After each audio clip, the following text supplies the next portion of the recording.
मेरा नाम साक्षी है। आज जब मैं अपने घर के आंगन में बैठी हूँ और अपनी सासू माँ के साथ मिलकर सब्जियां काट रही हूँ, तो मुझे अपनी जिंदगी की वो कहानी याद आती है जब मुझे लगता था कि बहू और बेटी दो अलग अलग दुनिया हैं।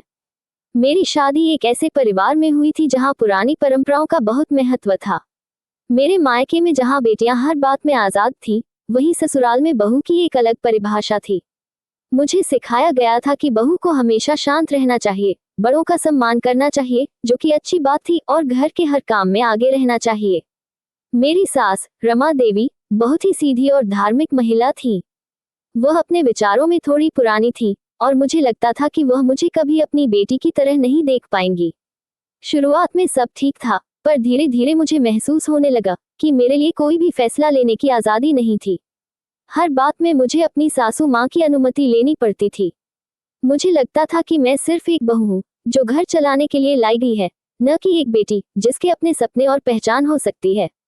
मेरे पति राहुल मुझसे बहुत प्यार करते थे, पर वे भी अपनी माँ के संस्कारों को तोड़ना नहीं चाहते थे।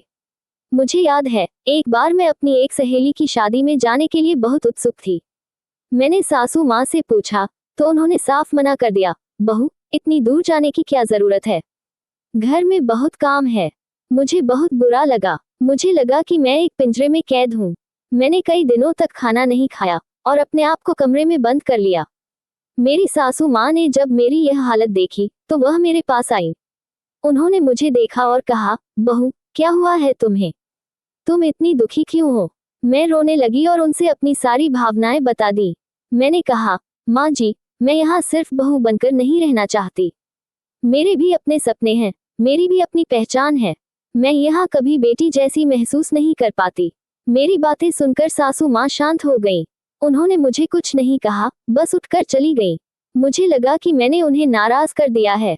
मैं और ज्यादा उदास हो गई। अगले दिन सुबह जब मैं उठी, तो देखा कि सासू माँ मेरे लिए नाश्ता लेकर आई थी। उन्होंने मुझे मुस्कुराते हुए कहा, साक्षी, आज तुम अपनी सहेली की शादी में जाओगी। मैं हैरान रह गई। लेकिन माँ जी, मैंने कहा, कल तो आपने मना कर दिया था। उन्होंने कहा, हाँ, मना किया था, पर मैंने रात भर सोचा। मुझे एहसास हुआ कि मैं तुम्हें सिर्फ अपनी बहू के रूप में देख रही थी, अपनी बेटी के रूप में नहीं। मेरी अपनी बेटी होती तो क्या मैं उसे ऐसे रोकती? नहीं, मैं तुम्हें अपना मानती हूँ, पर शायद मैं तुम्हारे सपनों को नहीं समझ पाई। माफ कर देना। मुझे अपनी आंखों पर विश्वास नहीं हुआ। मेरी सासू माँ बदल गई थी।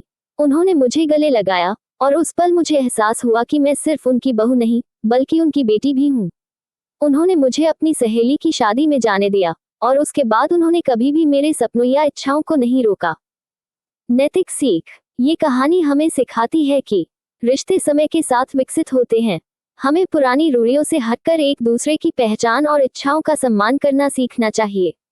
एक बहू को भी घर में वही प्यार, सम्मान और आजादी मिलनी चाहिए जो एक बेटी को मिलती है। बहू किसी घर का हिस्सा होती है, न कि सिर्फ एक काम करने वाली।